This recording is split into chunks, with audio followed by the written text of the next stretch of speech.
Okay, so today we have this Fender made in Mexico Jason Isbell custom Telecaster. So I was looking to get myself a very vintage feeling Telecaster, and this guitar definitely delivers.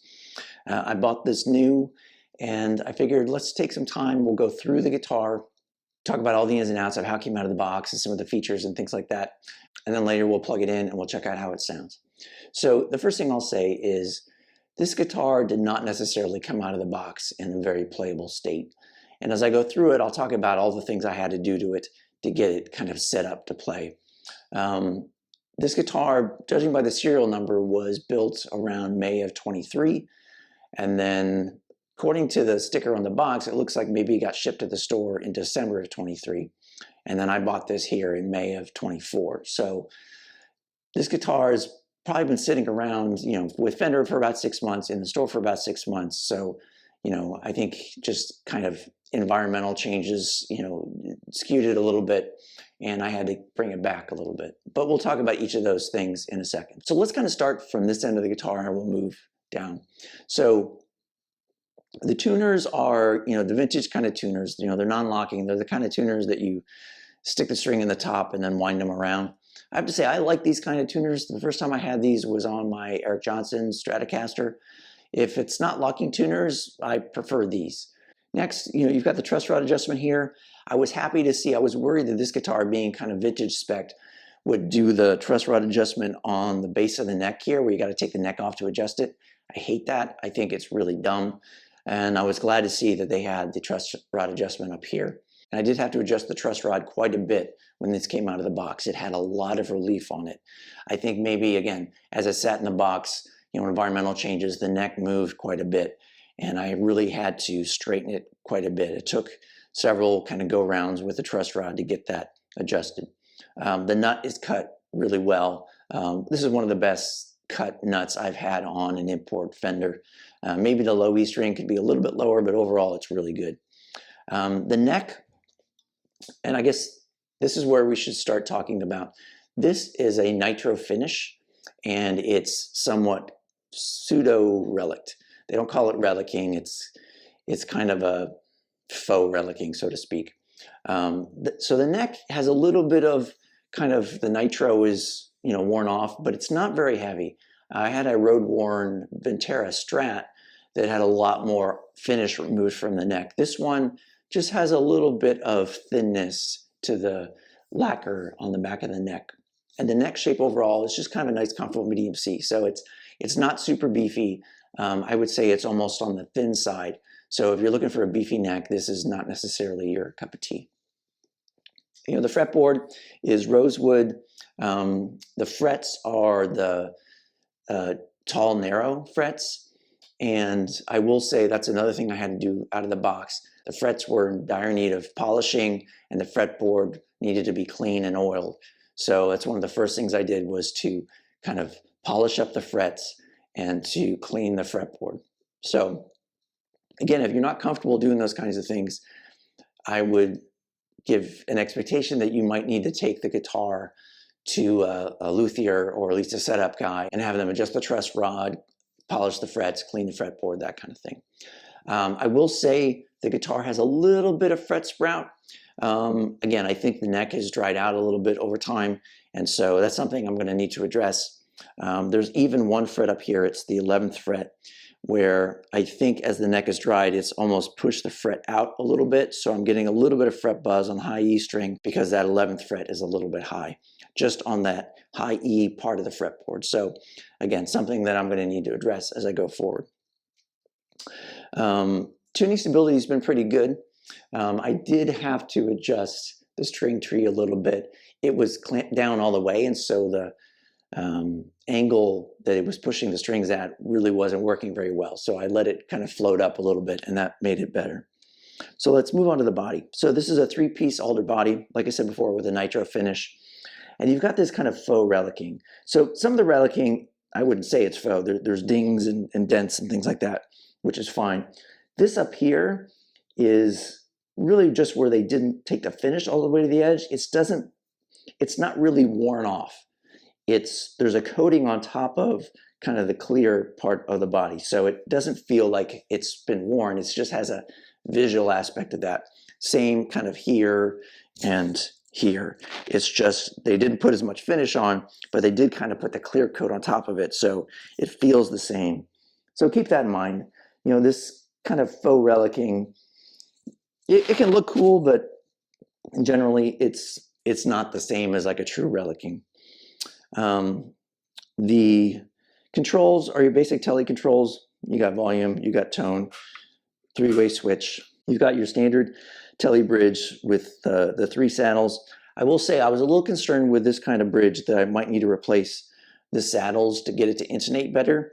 But so far I've not had issues with intonation on this guitar. When the guitar first came, the low E string had a little bit of difficulty getting intonated, but once I put on new strings, it was okay. So that's pretty good. You've got very vintage voiced pickups here, and I'll put some measurements on the screen here of the resistance of the pickups, but they're pretty low output, more so than most other Tele pickups I've seen from Fender, at least in how they're listed. And the other thing is, like a vintage Tele, the neck pickup is screwed to the body. So to adjust the height, you got to take the pick guard off. It's not like a more modern Tele that has the screws next to the pickup where you can just raise it and lower it. So if you want to bring that pickup up or down, you got to take off the pick guard.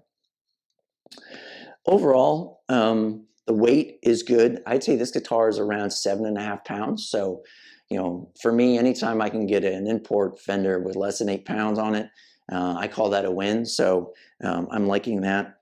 And acoustically overall, it rings and resonates really well. You can feel it vibrating kind of the body and the neck as you're playing it. It's almost to the point of it feels kind of like a semi-hollow. There's a good amount of resonance. So I'm really liking that. And like I said, the only issue I've had with it is when it came out of the box, it required a good amount of care to get it set up right.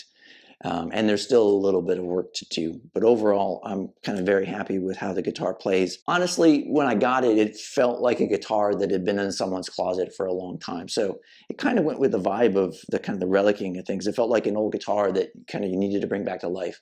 Now, ideally, when you're spending, I think this list for $1,650, I was able to get a deal on it from the store, probably because they'd had it in inventory for a while. So for a guitar of that price, you'd like to see it come out of the box, kind of a little more ready to go.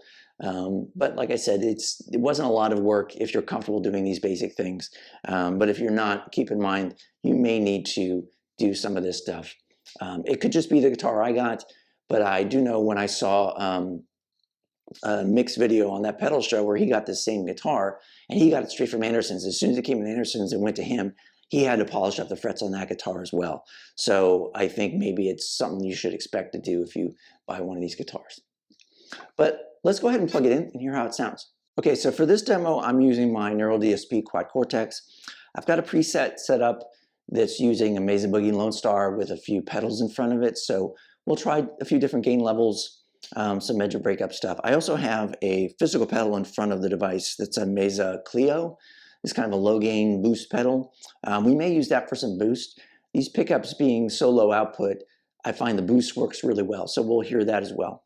But right now I got it on just a clean tone with some basic delay and reverb on the end. And it sounds like this.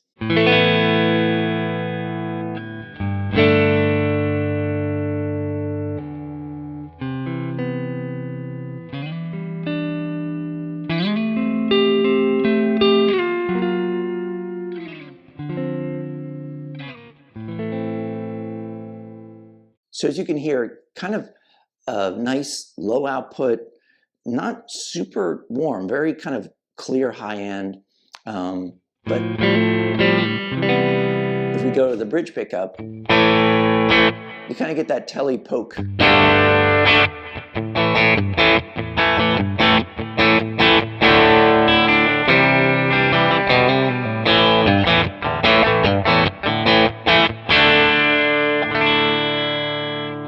And the in-between sounds like this.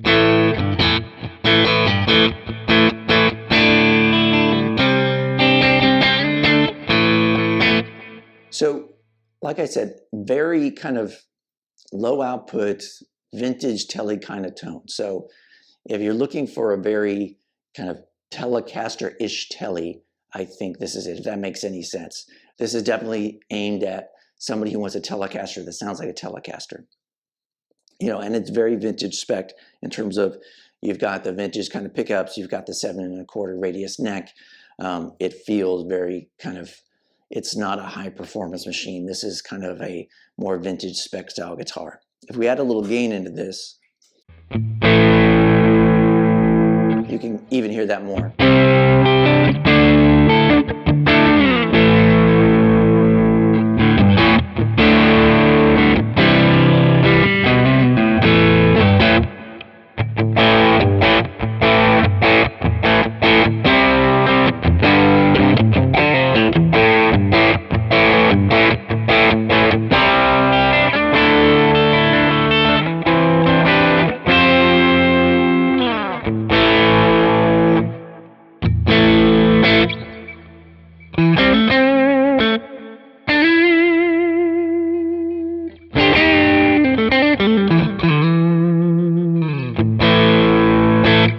So in a good amount of sustain, you can hear that.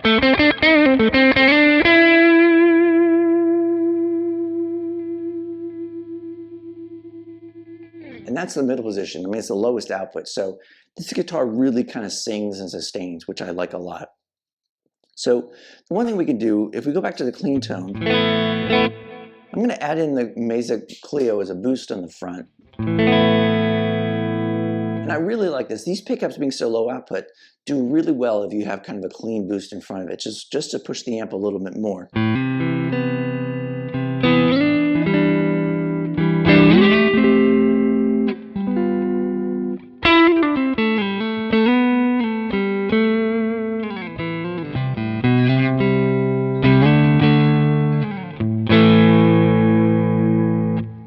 If you do that same boost in front of the gain.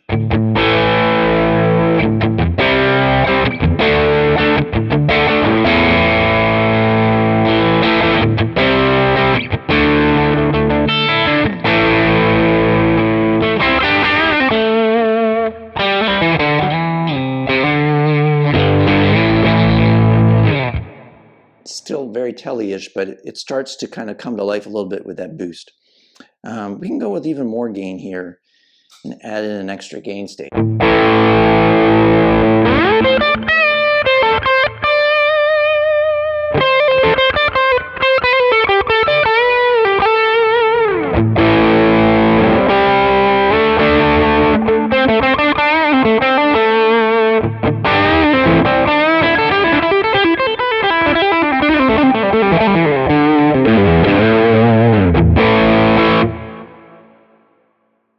You know, without the gain stage.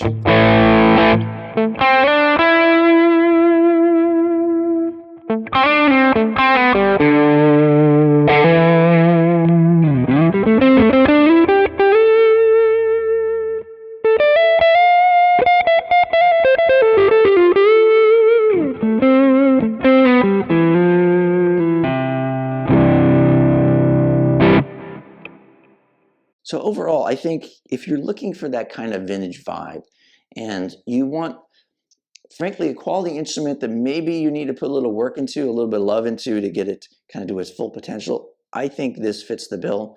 And honestly, I've had similar kinds of experience when I had my Ventera Road Worn Strat. It was the same kind of thing. Out of the box, it needed a little tweaking over a few days. And once I got it where I liked it, it became one of my favorite guitars. And I'm hoping this is going to be the same kind of thing. Just a few days in now, I'm really more and more, as I pick it up, each time I pick it up, it feels more comfortable, and I kind of learn how to get the best out of it.